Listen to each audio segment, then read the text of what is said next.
All right, welcome back for another deep dive. Always exciting. You know it. Um, today we're Going underground? yeah, we're going underground, kinda? Sort of? Yeah, well, we're exploring a memorial dedicated to coal miners Okay. in Frostburg, Maryland. Interesting. Yeah, but this isn't just like any memorial. Oh, It's what makes it so special? well, it features a life-size replica Oh, wow. of a coal mine. Okay. And it's built using these like really cool MagnumStone blocks. Interesting. Yeah, so it's designed to, give visitors a visceral understanding All right. of what it was like to work in those conditions. Oh, that's really remarkable. Right. They've managed to create something that's both a monument and an experience, Yeah, which is much more powerful than just a statue or a plaque. exactly. And we have this like really detailed case study about the project. And Huh. I'm super curious to see how they pulled it off, how it like impacts visitors, and of course like why it even matters.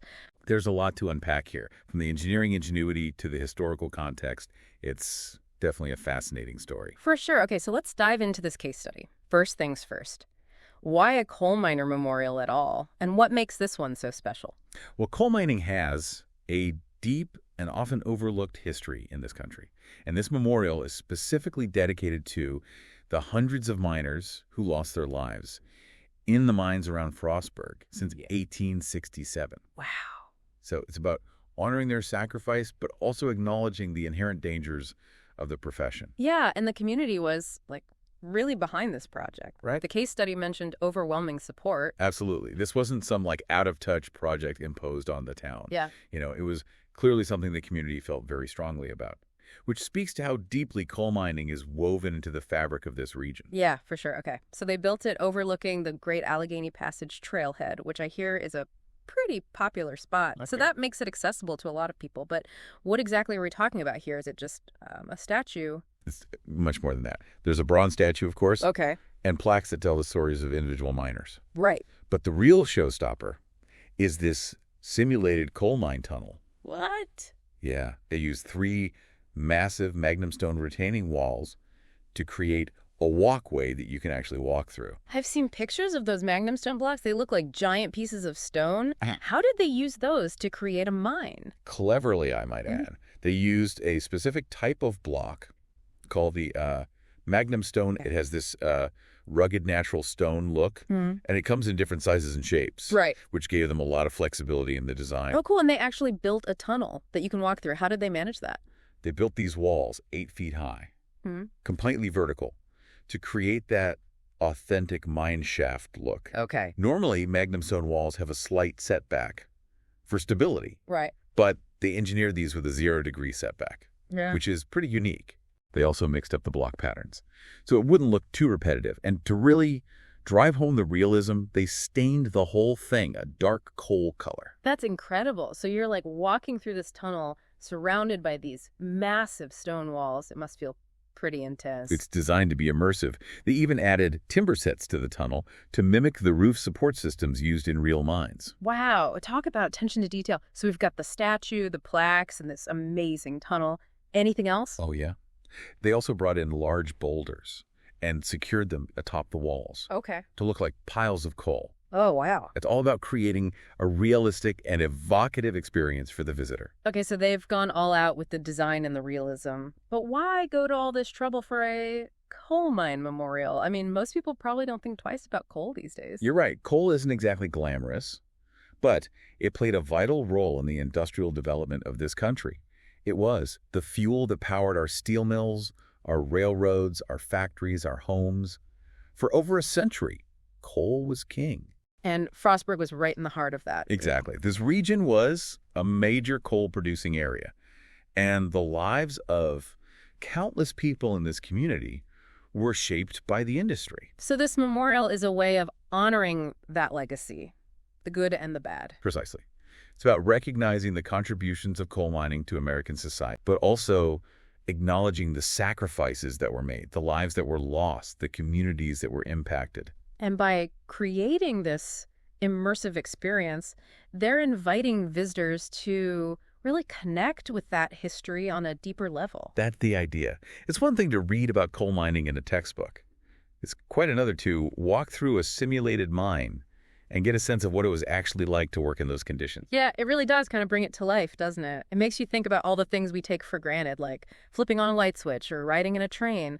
All of that was made possible in part by coal. And by the men and women who mined it. Right. That's a crucial part of this story. Yeah. The memorial, doesn't shy away from the human cost of coal mining. Yeah, the case study mentioned that, Yeah. coal mining was incredibly dangerous. Oh, for sure. What were some of the risks they faced? Oh, there were so many. Yeah. Explosions were a constant threat, Oh, wow. often caused by methane gas buildup Mm-hmm. or improperly handled explosives. Right. Then there was the risk of mine collapses, poisonous gases, and coal dust inhalation, Oh, gosh. which could lead to black lung disease. It's hard to even imagine working in those conditions. It Yeah. must have taken incredible courage. It did. Yeah. And the memorial pays tribute to that courage. Okay. As you walk through the tunnel, you'll come across these bronze plaques, a powerful reminder of the human toll of this industry. It's one thing to read statistics about, mining accidents and stuff, but to see the faces and read the names of the individuals who lost their lives, that must be incredibly moving. It personalizes the history.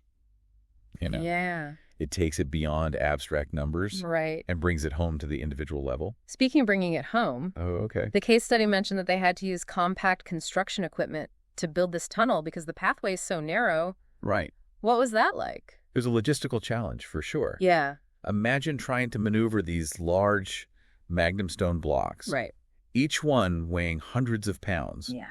into this tight, winding space. I Yeah. had to use specialized equipment Wow. and a very skilled crew to get it done. The case study also mentioned something called geogrid. Yeah.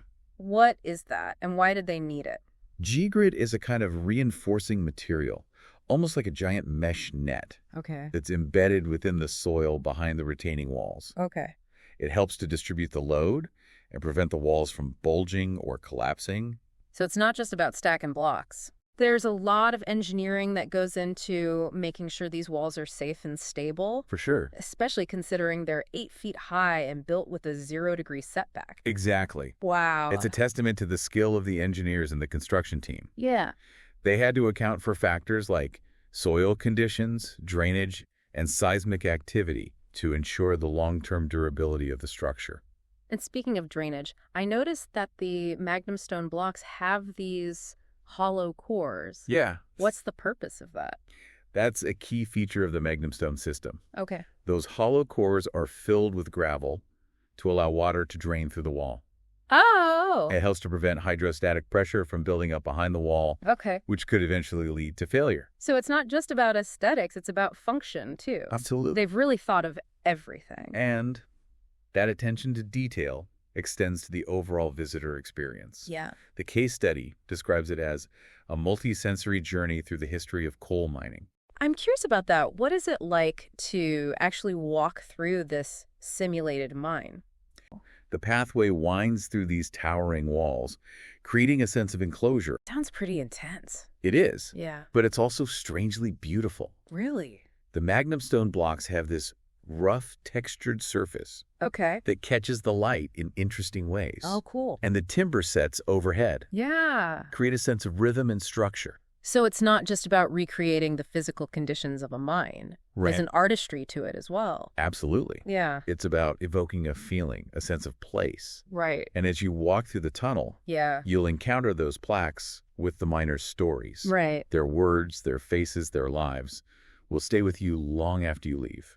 Yeah, I can see why this memorial has had such an impact on visitors. It's not just about learning facts and figures. It's about experiencing history on an emotional level. Exactly. It's about empathy. It's about understanding the sacrifices that were made, the lives that were lost, and the legacy that coal mining has left on this community and on our country. Yeah, it's amazing how they've managed to create such a powerful experience using something as seemingly simple as retaining wall blocks. It really speaks to the versatility of the MagnumStone system, but it's also about the vision of the designers and the skill of the builders.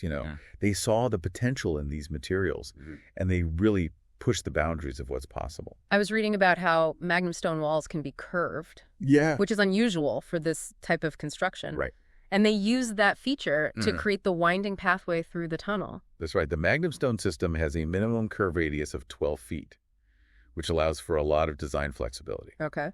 And in this case, those curves enhance the feeling of being in a real mine, Right. where the tunnels rarely run in straight lines. Yeah, it's those little details that make all the difference. They really do. Yeah, it's the difference between simply recreating something Right. and truly capturing its essence. For sure. You know, it's funny, we started this deep dive talking about how this memorial goes beyond the typical statue or plaque. Right. But there is a really striking bronze statue at the entrance. There is. It depicts a coal miner. Okay. His face grimy with coal dust, his tools in hand. Oh, wow. He's looking down as if contemplating the task ahead. Yeah. It's a powerful image that really captures the spirit of these men. And it sets the tone for the whole experience. I think so. You're immediately confronted with the human element of coal mining. Exactly. It's a reminder that behind all the statistics, Right. behind all the tons of coal produced, Yeah, there were real people Yeah. with families and dreams and fears. for sure. And they risked their lives every day to provide for their loved ones Yeah. and to fuel the growth of this nation. Yeah, their stories are often, forgotten, Yeah. or at least relegated to the footnotes of history. Right. But this memorial brings them front and center. And in doing so, it challenges us to think more deeply about the true cost of progress. That's a great point. It's so easy to take things for granted. Absolutely. We flip on a light switch, Right. and we don't think about the generations of miners who made that possible. Or the environmental impact of coal mining. That's another important aspect of this story. Right. This memorial doesn't shy away from the, negative consequences of coal mining, No. even while it honors the sacrifices of the miners. It presents a balanced perspective, acknowledging both the benefits and the drawbacks of this industry. So what does this all mean for us today? What can we take away from this deep dive into the miner memorial? Well, for one thing, I think it highlights the importance of remembering and honoring our history, Yeah. even the parts that are uncomfortable or challenging. Yeah, and not just remembering it in an abstract way, but really engaging with it, Right. experiencing it. Exactly. And that can take many forms. Yeah. It doesn't have to be a grand memorial like this one. Right. It could be as simple as visiting a local museum, Okay. reading a book about your town's history, or talking to your grandparents about their experiences. It's about making those connections to the past, understanding where we came from and how we got here. And using that knowledge to inform our present and our future. Well said. So, dear listeners, I hope this deep dive has inspired you to explore the history all around you, Yeah, whether it's the history of your family, your community, or your country. absolutely. There are stories waiting to be discovered and shared. And who knows? Yeah. Maybe you'll even be inspired to create your own memorial, Ooh. your own way of honoring the past and inspiring future generations. Until next time, keep diving deep.